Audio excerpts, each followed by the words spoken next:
Hey, what's going on, guys? Welcome back to the GM. It is your guy, Boulanger. Up next, a big move coming for the Baltimore Ravens. Let's talk about it. I believe that the Baltimore Ravens have a big move that they're planning for even right now. Why? Boulanger, have you heard something? Have you read something on the back articles of the news to indicate that? Not at all. I just simply think it has to be a big move coming. Why? Well, when we look at the Baltimore Ravens defensively, they're solid from front to back. few a few questions of depth, but that can be handled in the draft and also after the draft. But when you look at the offensive side of the ball, right? The Baltimore Ravens, I think, are feeling the pressure to have an all-in moment. They've never had that at any point in their history that I can remember, other than the time when they went out and got Anquan Bolden.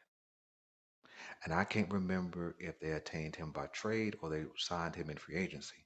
Nevertheless, we need a moment right now bigger than even the Anquan Bolden signing. You see, the top tier wide receiver free agents got dried up before free agency even began with franchise tags and a contract extension. The middle tier guys are already off the board, and there's even been a depletion of the lower level guys. Still good players, just the lower tier. So what are the Baltimore Ravens going to do? Are they going to wait until the draft and depend on a rookie? Are they going to sign one of the lower tier guys and walk into the draft with that as the collection of talent? I don't think so. Yeah, I mentioned the Cortland Sutton rumor that has been going on for about the last 2 or 3 years. That would be a needle moving move. Okay. I mentioned Brandon Ayuk um, before Cortland Sutton, but is that going to happen? I'm not sure, but that will be a needle moving move. Maybe T. Higgins saying that he would like to play with Lamar Jackson. Maybe that could be possible. I doubt it because I don't see the Cincinnati Bengals in any world and in any situation sending T. Higgins to the Baltimore Ravens. So I don't think that's likely. I've heard the rumors about Deebo Samuel, right? And could that be a move that's possible? It's a possibility. Well, why would I say that? Well, I think that it's time for Brandon Ayuk to get paid. And due to the fact that the Tennessee Titans overpaid for Calvin Ridley on a 4-year, $92 million deal, I think the that's the floor for Brendan Ayuk contract. Why? He's more productive than Calvin Ridley. He's been more available than Calvin Ridley. He's more accomplished than Calvin Ridley. And he's just a flat out better receiver at this point in time than Calvin Ridley. And he's younger. So 92 million over 4 years is the floor for a Brendan Ayuk move. The San Francisco 49ers have already paid Deebo Samuel. It's not likely that they keep uh, $200 million worth of wide receivers. So one of them will be on the move. That type of signing, right, will be a great move for the Baltimore Ravens. But let me tell you a truth that nobody will acknowledge. Brandon Ayuk is a better wide receiver than Deebo Samuel. What? He is. See, we get enamored with Deebo Samuel's power, his speed, his ability to make plays out of the backfield, that kind of thing. But when you just talk about a flat out wide receiver lining up on the on the outside, beating a guy with his skill, his technique, uh, good catchability, all those kind of things. Brandon Ayuk is a better receiver. I'm not saying he's exponentially better, but he is better as a pure wide receiver. So who are the 49ers going to choose? They're not keeping both. Could Baltimore Ravens be in on a Deebo Samuel trade for sure? Maybe, right? But let's be honest. With the Deebo Samuel trade, there is a floor that trade will consist of. It's going to consist of a minimum of 5 picks. How do I know that? Well, when we saw the Miami Dolphins trade for Tyreek Hill several years ago, right? The Dolphins had to give up 5 picks, right? Two of which was a first rounder and a second rounder. And then I can't remember the other 3 picks. That's the floor for a Deebo Samuel trade. Let's go deeper. Now, could the Baltimore Ravens offer some higher level picks and bring the amount of picks down? Yeah, they could offer uh, 2 first and maybe a fifth for in a Deebo Samuel trade. They could offer 2 first and a player, a first, a second, and a player. They could offer something like that, a combination of like that, and get the number of picks down. But 5 picks is going to be the sample size of a trade for a Deebo Samuel. And so Deebo Samuel, I would qualify as a great trade for the Baltimore Ravens. But if we're going to make an all-in move, if we're going to have to give up draft capital and maybe a player or two, then there's another player that absolutely shifts the balance of power. It's going to be costly. It's going to be uh, draft capital depleting, but it may be worth it. And that's a trade for Justin Jefferson. Do I think that trade could be done? I do. Will the Baltimore Ravens do it? I think they would. And I think they would. Why? Because we have not had ever in our history a wide receiver the caliber of a Justin Jefferson, nor in the Lamar Jackson era have we had a wide receiver who had his level of talent in his prime at the beginning of a new deal, because it will require a new deal. And it will probably take a deal that's averaging something like $30 to $32 million a year, right? Oh, I can create the cap space. You see, because I got a Ronnie Stanley who is going to be needing to be off our books anyway. That's $20 million next year in the cap. Uh, there is a Marcus Williams who has a $12 million cap hit next year. And if we release him June 1st, that saves 12 million, right? I got a Mark Andrews who has 11 million, uh, excuse me, a 16 million cap hit next year, cap number, and releasing him with a June 1st designation would save 11 million.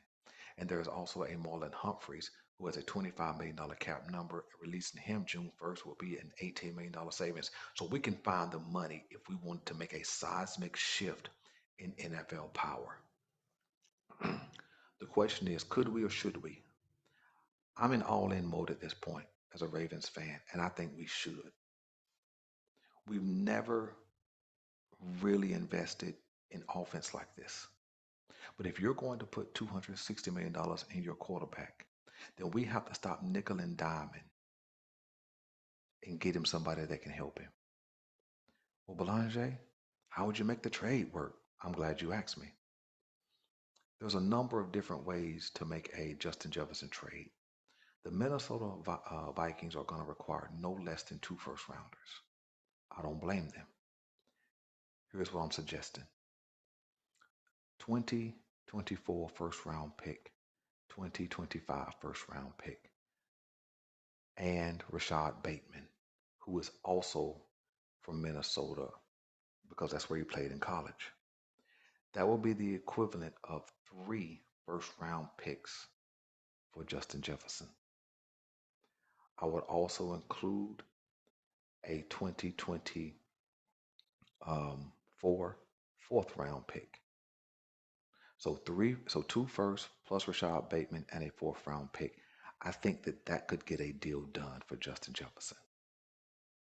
You see, because Miami gave up a first, a second, and 3 other picks. 2 first, I think, more than compensates those other included picks. And then when you add a wide receiver to the mix, who was a first round pick 3 years ago, I think that that could certainly get the deal done with kicking in that fourth round pick. You see, Rashad Bateman is in a contract year. Should the Baltimore Ravens give him that contract? He hasn't done anything to say so. We're still waiting on Rashad Bateman to prove himself. Can we afford to wait another year for him to prove himself? I don't think so. Whereas Justin Jefferson is already a proven receiver. He may be the best receiver in the entire league right now, young and in his prime. The type of guy, excuse me, that if you put the ball in his area code, he's coming down with it. I think it's time for the Baltimore Ravens to make an all-in move. And I think that's the move they should make. Yeah, Deebo Samuels will be cool, but you're going to have to give up at least one first round pick to get him, right? And maybe even throw in Rashad Bateman plus some other picks. But if you're going to have to give up that kind of capital, why not just go two first and Rashad Bateman and keep it moving? Let Rashad Bateman prove his value on another team, which is rebuilding. You know, they're going to probably have to draft a quarterback in the um, first round this year because Sam Darnold is not their future. They've already moved on from Dalvin Cook last season. They've already moved on from Danielle Hunter this offseason. You know, he signed with the Houston Texans. So why not? Why not get extra picks, get a player who is still young and still has value, who can prove himself, and go ahead and just rebuild quickly with a host of first round picks?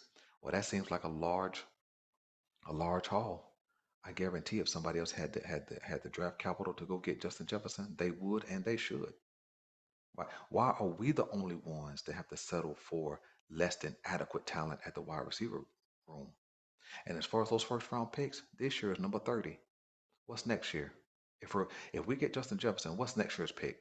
32? You see what I'm saying? So we're giving up bottom of the first round draft picks anyway. So why not? Why not? Matter of fact, if you want to be real honest, take a look at our bottom of the first round draft picks, right? Marquise Brown near the bottom of the first round, gone. Patrick Queen near the bottom of the first round, gone. Right? Hayden Hurst, 2018, bottom of the first round, gone. And what I call bottom of the first round, I'm talking about 20 or less, or 20 downwards towards 32. That's how I'll say it. Right?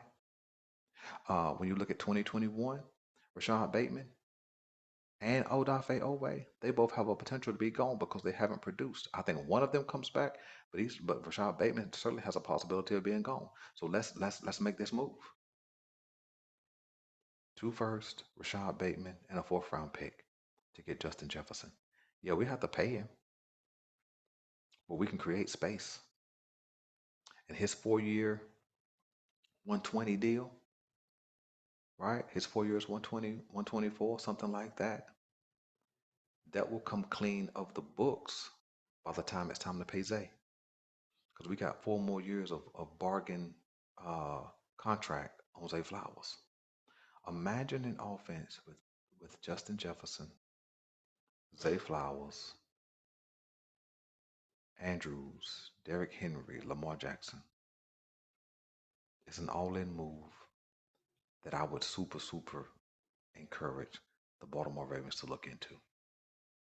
See, the Minnesota Vikings can certainly say, no, we're not getting rid of Justin Jefferson. But to what benefit? When are they going to be ready to win? Right? Justin Jefferson out in Minnesota has the potential to be Megatron all those years in Detroit. Never really had an opportunity to win. And he was gone by 31 out of the league. Let me know what you guys want me to know about this trade. I'm your guy Boulanger. This is the GM, and I'm out.